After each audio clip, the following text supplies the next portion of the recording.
गुरु भक्ति करते मेरे दिन आनंद से व्यतीत हो रहे हैं। सुबह से शाम तक सिर्फ मंदिर, सिर्फ मंदिर, सिर्फ महाराज जी।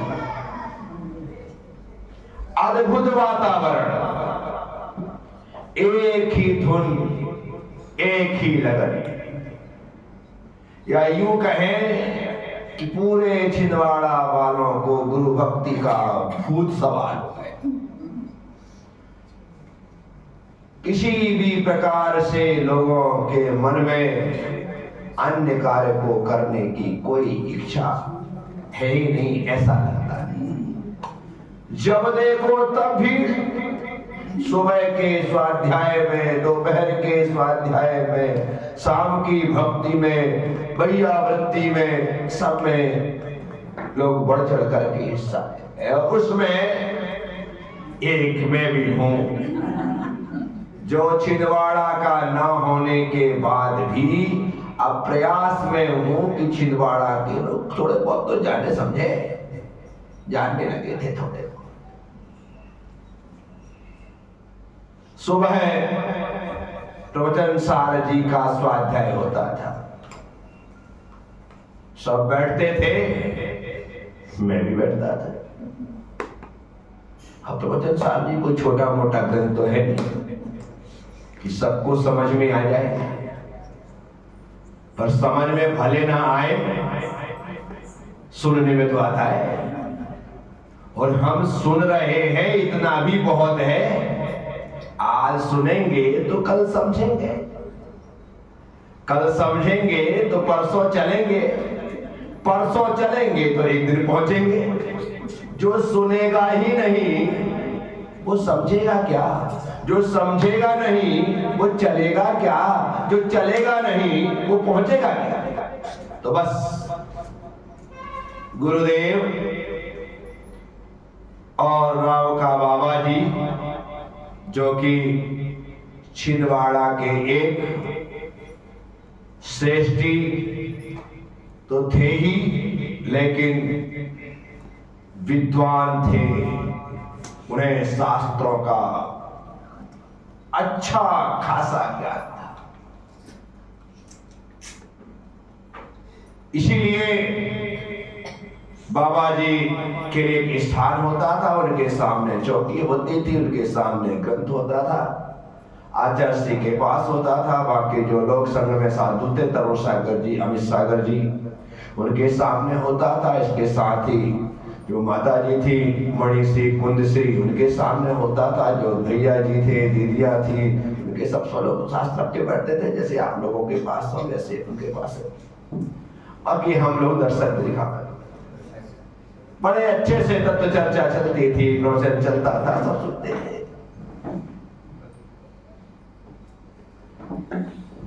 राव का बाबा जी ज्ञानी थे, विद्वान थे, पढ़ते थे, कोई समस्या का खड़ी हो जाए इसका समाधान करते। मेरे गुरुदेव कहते कि मैंने छिंदवाड़ा में लगातार दीक्षा के बाद 2 चतुर्मास किए, तो सिर्फ राव का बाबा जी से पढ़ने के लिए किए।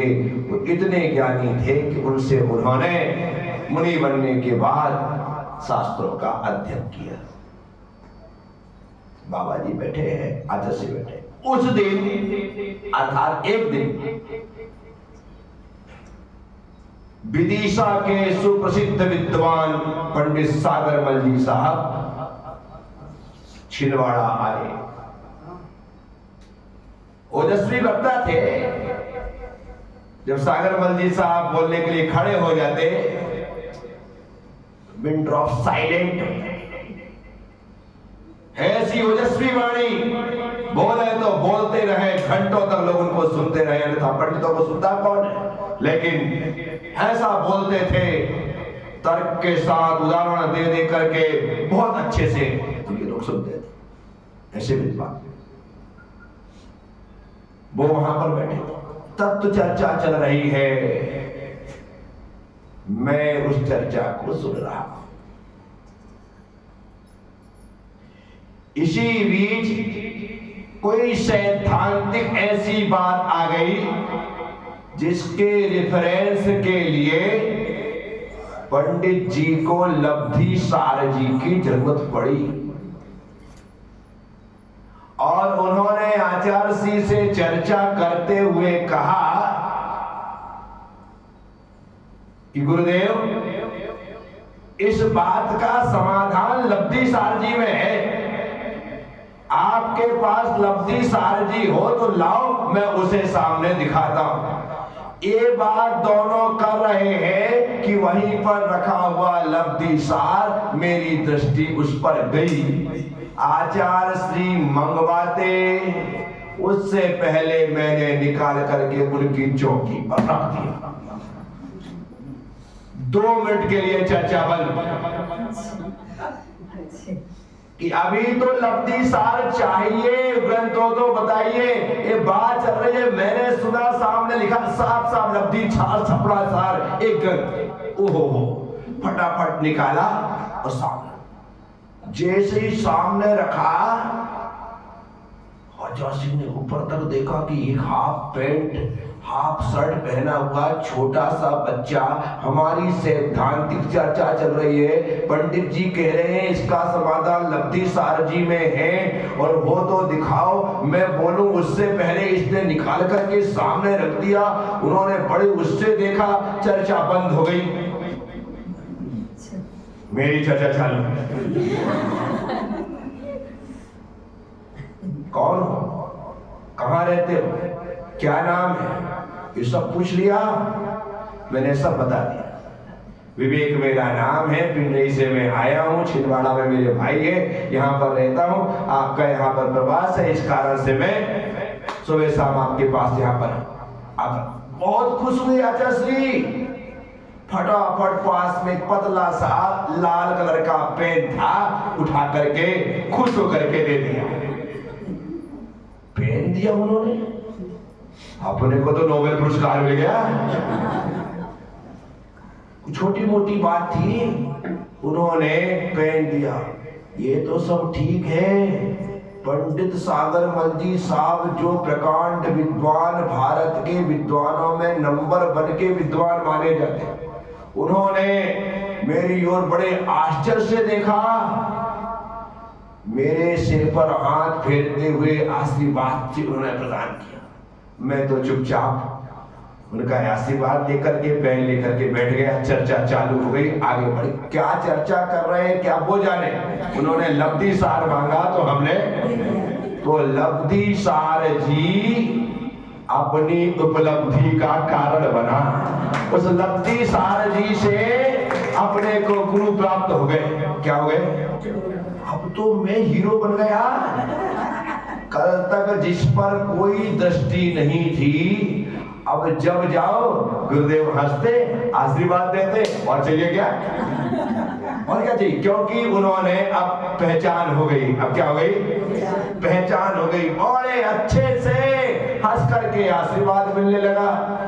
अब तो जाने का मजा ही कुछ अलग हो गया। इतना ही नहीं, जो वहां के सेठ थे बाबूलाल जी पाटोदी साहब, संतोष जी पाटनी, ये बड़े बड़े लोग थे, इनकी दृष्टि में भी मैं उस दिन आ गया कि भाई ये लड़का होशियार है। क्या है, होशियार है। होशियार के साथ साथ थोड़ा टंच भी है। क्या है, चतुरता लिए हुए है। नहीं तो कौन ऐसा करता है, गन तो कई लोग देखते हैं, इसने फटाफट किया है, थोड़ा सा इसमें एक्स्ट्रा, बस सब लोग खुश हो गए। दिन व्यतीत होते गए, आनंद के साथ दिन गुजरते गए। अब रोज आहार के लिए धोती दुपट्टा पहनना, पंडित जी के यहाँ पर जाना, उनको जो कुछ कहे वो काम करना, कभी पट्टा लगाना, कभी झाड़ू लगाना, कभी कुछ करना। और ज्यादातर उनका काम था मुझे ठंडाई का मसाला दे करके सिलबट्टे में बोलते थे प्लीज अपने हाथ।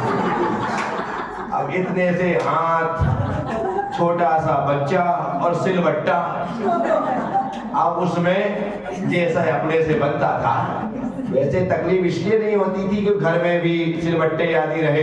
पहले मिक्सर का जमाना तो था नहीं है। ओखली में चीज पीसी कूटी जाती थी, सिलबट्टे से चटनियां बनाई जाती थी, चक्की हाथ की होती थी, उससे ही आटा तैयार होता था। सब कुछ गांव के वातावरण में थे, इसलिए कोई तकलीफ बात होती नहीं थी। तो पंडित जी भी कहते चल ठंडाई का मसाला पीस। अब फूला फूला ज्यादा कुछ तो है नहीं, घिसे जा जितने देर घिसना है। ठंडाई का मसाला पिसवाते, धोती दुपट्टा पहन करके रोज पड़गाने खड़े हो।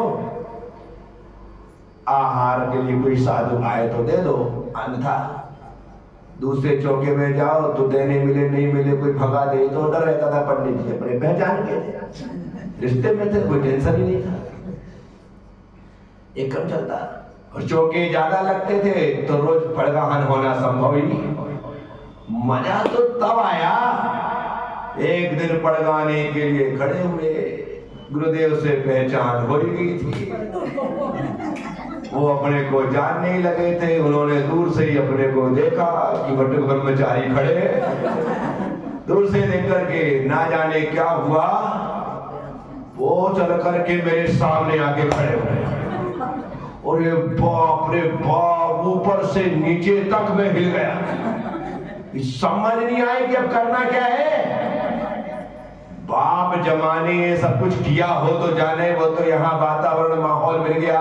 पिंडरी में वो नियम सागर चेतन सागर जी आए थे, उस समय थोड़ा सा घूम फिर लिए थे, सब कुछ कर लिया था तो थोड़ा बहुत। लेकिन कोई पढ़ जाए सामने खड़ा हो जाए इतनी हिम्मत नहीं थी।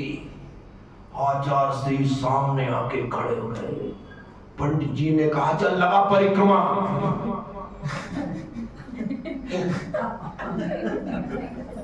आप कल्पना नहीं कर सकते उस समय मेरी क्या स्थिति रही होगी। लगा परिक्रमा।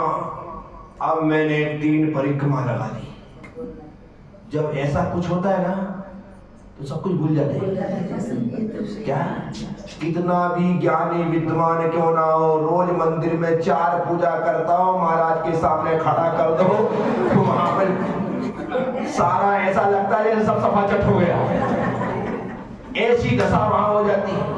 लगा परिक्रमा, परिक्रमा लगा दी। अब बोलो शुद्धि, बोले शुद्धि।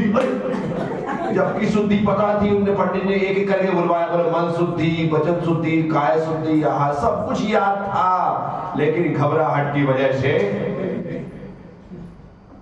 परिक्रमा लगा करके शुद्धि पंडित जी ने बुलवाई, अंदर लेकर के गए।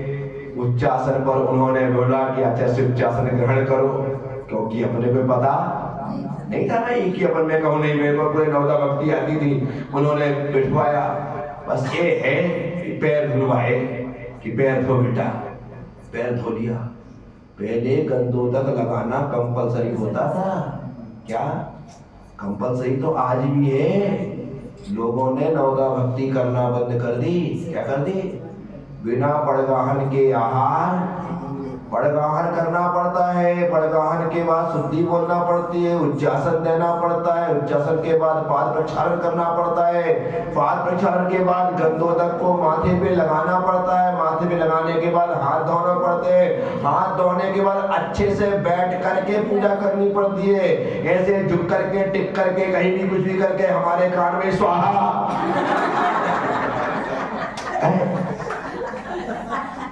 अरे अच्छे से शालीनता से बैठ जाओ, नहीं बने तो सीधे खड़े रहो। कोई तुमको हाथ लगाने की जरूरत नहीं है। लगाना तो खड़े खड़े सीधे लगा दो। ऐसे झुक के लगाएंगे, कोई धक्का से दे तो डायरेक्ट मेरे ऊपर ही गिरे। ये कोई तरीका है क्या? ऐसी पूजा पूजा नहीं कहलाती। ऐसी पूजा मत करिए। इत्मीनान से बैठते बनता है तो अच्छे से बैठ जाओ, भक्ति से पूजा करो, ठाठ से पूजा करो। और पूजा करने के बाद हाथ जोड़ करके नमोस्तु बोलो। क्या बोलो? कितनी भक्ति हो गई? 5। मुझसे पाद प्रक्षालन करवाया गया, गंधोदक लगवाया गया। हाँ वो पंडित जी तो पंडित जी सब जानते हो, पहचानते हैं कैसे सदम्राट जी है।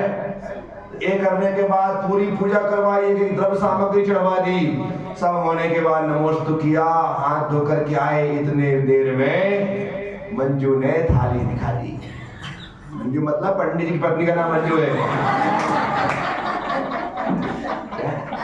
मंजू ने ये सब्जी मैंने खवाया।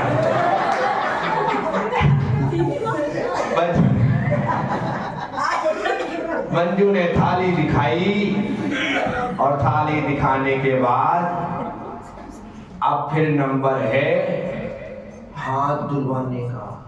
पहले का ऐसा नियम था, जो पड़गाता था वही पहले हाथ धुला करके पहला ग्रास देता था, ऐसा नियमावली में था। क्या अब क्या होता है, पड़गाता ये है, ले जाता ये है, पाँव ये धुलाता है, पूजा ये करता है, गंदों तक ये लगाता है, थाली ये दिखाता है, हाथ ये धुलाता है, पानी ये पिलाता है।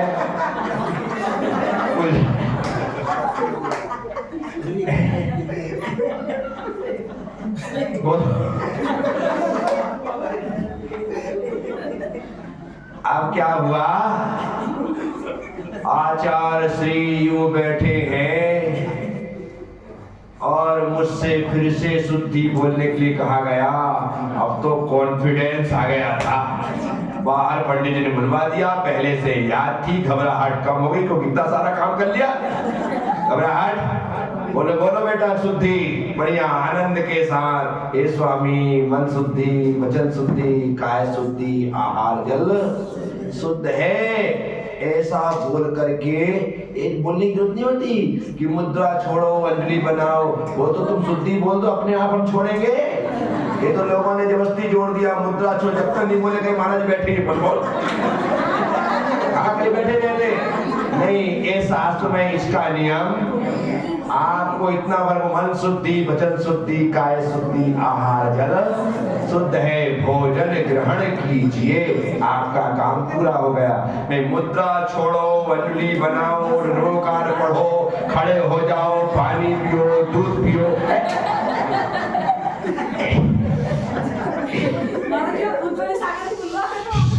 तो क्या ऐसा तो शुद्धि बोली आचार्य श्री ने अपनी मुद्रा छोड़ करके मुझसे पानी लिया। आज मेरे सौभाग्य की जो सराहना है, बस मैं ही जान रहा हूं कि मैं क्या कर रहा हूं। और बढ़िया से हाथ धुलाए। आचार्य श्री ने सिद्ध भक्ति का कायोत्सर्ग किया, सिद्ध भक्ति पढ़ी और खड़े हो गए। अब मेरी हाइट छोटी हाइट, परंतु किस्मत अच्छी की गुरुदेव की हाइट भी छोटी थी। गुरुदेव की हाइट भी, यदि वहां पर कोई लंबे चौड़े महाराज होते तो अपन तो गए थे कहाँ। गुरुदेव की हाइट भी छोटी थी, इसलिए कोई टेंशन नहीं। मुझे एक गिलास में जल दे दिया गया। गिलास में जल उठाने की ताकत तो मेरे हाथ में रही भी होगी, तो भी छोटा समझ करके एक गिलास में जल दिया। मैंने आचार्य श्री को जल दिया। जल देने के बाद चुपचाप पीछे खड़ा हो गया। बस अपना काम किया, अपना काम आहा चलता रहा। पंडित जी बोलते रहे ए लाओ, पंडित जी बोलते रहे वो लाओ। तो वहां पर मंजू से ले करके पंडिताइन से ला करके देते रहे। बस एक काम कर।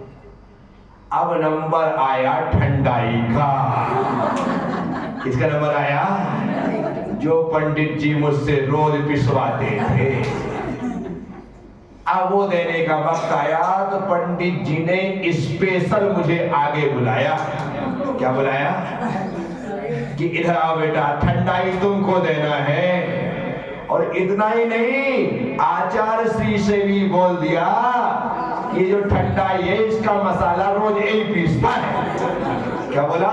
मसाला यही पीसता है। किस्मत अच्छी, अपना काम सिर्फ ठंडाई का मसाला पीसना, उसमें कितनी चीनी डालना, कितना क्या डालना, वो काम मंजू का। किसका? वो काम उन्होंने, बाकी अपना काम इतना काम था। ठंडाई दी आचार्य श्री ने, ठंडाई ले ली। अब तो और अपन फूले नहीं समाये। आप कहा पंडित जी कितनी पिसवाना है बोलो। जितनी बोलो उतनी पीस देंगे। क्यों? क्योंकि आज तो मेहनत रंग लाई, मेहनत सफल हो गई। आज तो ठंडाई आहार, निरंतराय आहार हो गया। आहार के बाद घर में सिर्फ 1 या 2 महिलाओं को छोड़ करके पूरे आहार देने वाले मंदिर तक छोड़ने आते। क्या? एक वहां पर 2 कवि चौके को समेटना है, ब्रह्मचारी ब्रह्मचारियों को भोजन कराना है, इसलिए 1 या 2 महिलाएं वहां पर लोगों के हिसाब से रुक जाती थी और बाकी सभी लोग छोड़ने आते थे। और जब छोड़ने आते थे तो बड़े साधु के आहार होते थे तो ढोल के साथ लाते थे। कैसे लाते थे? ढोल बजता था तो ढोल के साथ आचार्य श्री को छोड़ने मंदिर तक आए सब लोग खुशी खुशी। आचार्य श्री आकर के अपने आसन पर बैठे और आचार्य श्री की आदत है आहार के बाद वे कविताएं सुनाएंगे, पंक्तियां सुनाएंगे, जो किसी के ऊपर कुछ भी बना करते शुरू से आज भी सालों से उनकी पुरानी आदत। तुरंत वो तुकबंदी करते हैं, तुरंत जोड़ते हैं और उनको कुछ ना कुछ पंक्तियां बना करके आधे घंटे निश्चित तौर पर वो बात करते हैं, हंसाते हैं, उसके बाद बोलते चलो भाई छुट्टी। ऐसा उनका रोज का काम। आज भी ये सब चल रहा है। आचार्य श्री खुश है, अपन बिल्कुल सामने की पंक्ति में धोती दुपट्टे पे बैठे। कैसे बैठे? अब फिर मजा क्या आया? फिर आचार्य श्री ने पास में बुलाया, कहा आज आहार दिया ना, चलो इस पेन और। अरे बाप रे, 1 पेन उन्होंने, अब अपने पास 2 पेन हो गए। कितने? 2 पेन मिल गए। संघ में आने के बाद नहीं मिले।